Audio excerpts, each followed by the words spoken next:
You know, Mr. Witness, let's focus on the president kasi it's his head eh. Ulo ng presidente yung gustong tanggalin ng vice president. Let's focus on the president. Now, what did he say again in particular? If I may refer to my notes, sir. Your Honor, You may do so. Thank you, Your Honor.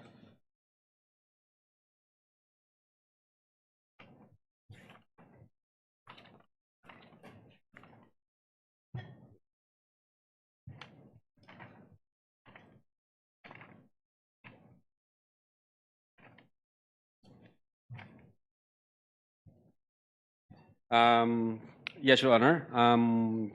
Among others, quote, nakakabahala ang mga pahayag na narinig natin itong mga nakaraang araw. Nandyan ang walang pakundangang pagbumura at ang pagbabanta ng planong ipapatay ang ilan sa atin. Kung ganun na lang kadali ang pagplano sa pagpatay ng isang presidente, paano pa kaya ang mga pangkaraniwan na mamamayan? Yang ganyang kriminal na pagtatangka ay hindi dapat pinalalampas. Yan ay aking papalagan. Unquote. now, thank you so much. Okay. Attorney Lotok, you said that the former Speaker of the House of Representatives also gave yung tugon niya sa naging mga pagbabanta ng Vice Presidente laban sa buhay niya. Would you just summarize exactly ano ba yung tugon ng former Speaker ng House of Representatives? Yes, Your Honor, if I remember it right, I think the Speaker issued a statement during the plenary session November 25, 2024, which was published in the ANC Digital. And among others, the former Speaker stated that the utterances were dangerous, unprecedented, isa itong banta sa demokrasya at sa seguridad ng bansa. Alright. Now, Mr. Witness, Attorney Lotok, sinabi mo rin na may mga ahensya ng gobyerno na nagbigay din ng kanilang tugon sa mga pagbabanta ng Vice Presidente. If you may, anong mga ahensya na ito? Yes, Your Honor. For one, the Presidential Communications Office, the Philippine National Police, the National Security Council, and the Armed Forces of the Philippines.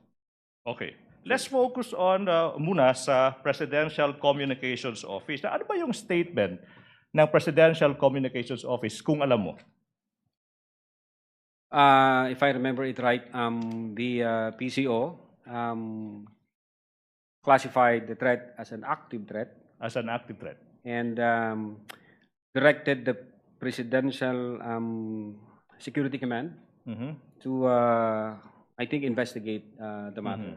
As an active threat. It was the Executive Secretary who directed the Presidential Security Command, so based on that statement. Okay. Now, sinabi mo rin yung Philippine National Police. Yung tanong is kung maalala mo, ano ba yung sinabi ng PNP in response sa naging mga pagbabanta ng Vice Presidente sa buhay ng Presidente sa kayong dalawa pa? Your Honor, if I may refer to my notes. Your Honor? You may do so, Your Honor. You may do so, Mr. Witness. Thank you, Your Honor.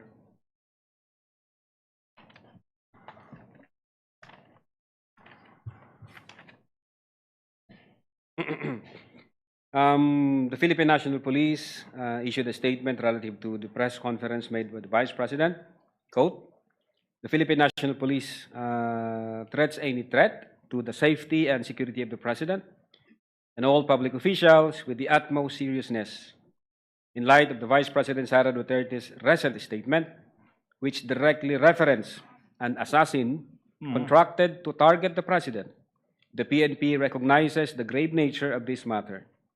The safety of the President is a national concern, and any direct or indirect threat to his life must be addressed with the highest level of urgency. Close, unquote. Hindi ko na binasa lahat. Alright. Now, Your Honor. Attorney Lotop, now, the PNP used, based on your statement as the response of the PNP used the term assassin in referring to the person contracted by the Vice President to kill the President and two others? Your Honor, it was not just the PNP, even the Presidential Communications Office also used the term assassin, Your Honor. Okay. Now, what about the National Security Council? Ano bang sinabi ng NSA kung alam mo? Again, Your Honor, if I may refer to my notes. Mm. Pwede na ba? Your Honor?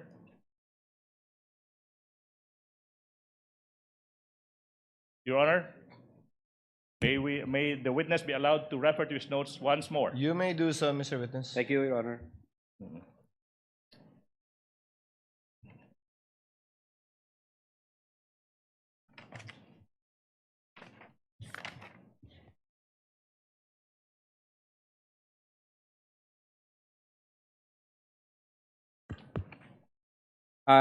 Your Honor, the question was about the statement of the NSC, right? Yes. Quote, the National Security Council considers all threats to the President of the Philippines as serious. Any and all threats against the life of the President shall be validated and considered a matter of national security, unquote. Okay. Now, sinabi mo rin na yung Armed Forces of the Philippines or AFP nagbigay din ng kanilang response sa naging pagbabanta ng Vice Presidente. Kung alam mo, tsaka kung maaalala mo, ano ba yung sinabi ng Armed Forces of the Philippines? Same, Your Honor, if I may refer to my notes.